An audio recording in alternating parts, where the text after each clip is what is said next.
Bollywood stars के बारे में हम सभी जानते हैं कि इनकी लाइफ काफी चकाचौंध भरी होती है और ये किस तरह से अर्श से फर्श पर पहुंच जाते हैं। लेकिन जब ये एक ऊंचाई पर पहुंच जाते हैं उसके बाद कई बार ऐसी गलती हो जाती है जो कि इन्हें दोबारा से नीचे ले जाती है। आज हम आपको इस वीडियो में उन फिल्मी एक्टर्स के बारे में बताने जा रहे हैं जिनकी कुछ गलतियों की वजह से उनकी आज लाइफ खराब हो चुकी है और वो बॉलीवुड सितारे जो कल तक अमीर थे आज गरीब बन गए हैं। इन सितारों की लिस्ट में हम सबसे पहले आपको अमिताभ बच्चन के बारे में बताने जा रहे हैं। अमिताभ बच्चन आज बॉलीवुड की उस ऊंचाई पर है वहां शायद कोई भी नहीं पहुंच पाएगा, लेकिन एक समय ऐसा था जब उनका घर और उनका बैंक बैलेंस सब कुछ खत्म हो गया था। 1973 में अमिताभ बच्चन की फिल्म जंजीर आई थी, जिसके बाद उन्होंने 20 साल तक फिल्म इंडस्ट्री पर राज किया। लेकिन उसके बाद उन्होंने अपनी एक कंपनी ABCL खोली थी, जिसमें कि सभी बड़े प्रोडक्शन एक ही छत के नीचे आ सके। लेकिन ये कंपनी खोलना उन्हें काफी महंगा पड़ गया था। उनकी ये कंपनी काफी घाटे में चली गई और 90 करोड़ का बैंक कर्ज उनके सर पर आ गया था। उस समय बिग बी की किसी ने भी कोई मदद नहीं की। उसमें उनके सर पर काफी कर्ज हो गया था और वो पूरी तरह से दिवालिया होने वाले थे।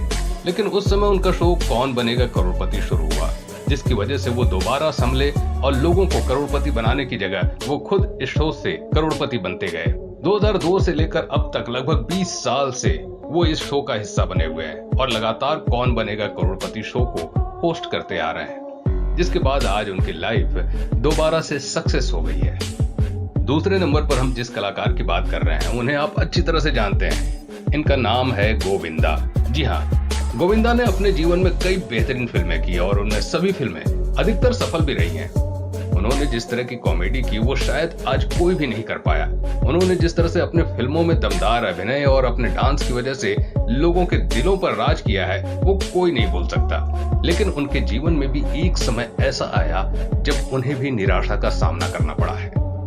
उन्होंने बॉलीवुड फिल्मों से बीच में ब्रेक लेकर राजनीति में जाने की सोची और राजनीति में जाने के बाद उन्होंने अच्छा सफर भी तय किया और वो मेंबर ऑफ पार्लियामेंट के सदस्य भी बन गए। लेकिन उन्होंने इस पद को बेहतर तरीके से नहीं निभाया, जिसके बाद उन्हें लोगों के विरोध का सामना भी करना पड़ा।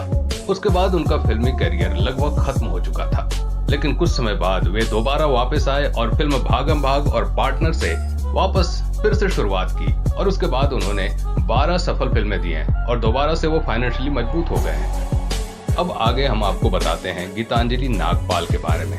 ये काफी बेहतर मॉडल और एक्टर रही हैं। इन्होंने सुष्मिता सेन के साथ रैंप वॉक भी किया है और ये काफी खूबसूरती से अपने जीवन में आगे बढ़ रही थी। लेकिन गीतांजलि ने बीच में ही ड्रग्स लेना शुरू कर दिया और वो नशे की आदी हो गई। नशे के आदी हो जाने के बाद उन्हें अपने कैरियर से हाथ धोना पड़ा। उसके बाद इनके परिवार ने भी उनका साथ छोड़ दिया और 2007 में जब वो ज्यादा नशे की लत में आ गई थी उस समय उनकी हालत भीख मांगने की हो गई थी।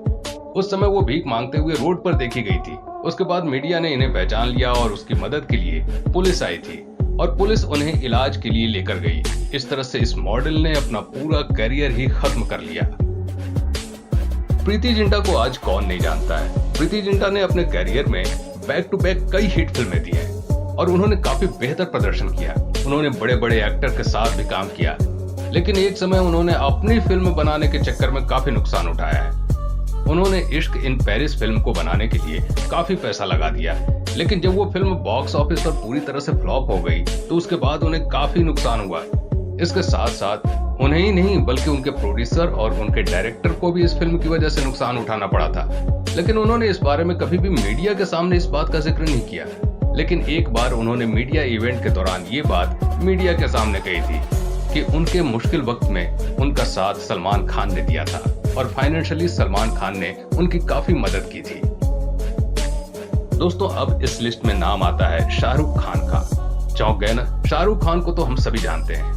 वो आज बॉलीवुड के बादशाह भी कहे जाते हैं। इन्होंने कई सुपरहिट फिल्में अपने करियर में दी और उनके पास काफी पैसा है। लेकिन इन्होंने जब अपने प्रोडक्शन हाउस के नीचे फिल्म RAW 1 का निर्माण किया, उस समय फिल्म का बजट उन्होंने 150 करोड़ रखा था।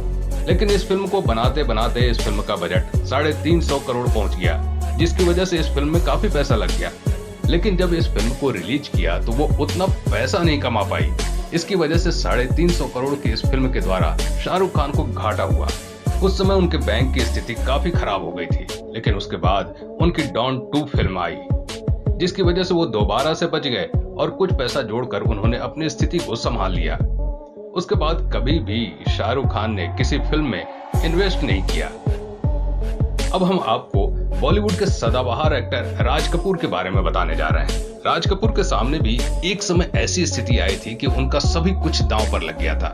राज कपूर ने फिल्म मेरा नाम जोकर का निर्माण किया था। इस फिल्म को बनाने के लिए उन्होंने काफी पैसे खर्च किए, उन्होंने काफी पैसा लगाया। इसके लिए उन्होंने अपने घर और अपनी जायदाद तक सब कुछ गिरवी रख दिया और इस फिल्म को बनाने में लगभग उन्हें 6 साल का समय भी लगा। लेकिन जब इस फिल्म को रिलीज किया गया तो वो इतना कुछ खास कमाल दिखा नहीं पाई और उस फिल्म में लगा हुआ पैसा भी वो फिल्म निकाल नहीं पाई, जिसकी वजह से उन्हें काफी मुश्किलों का सामना करना पड़ा था।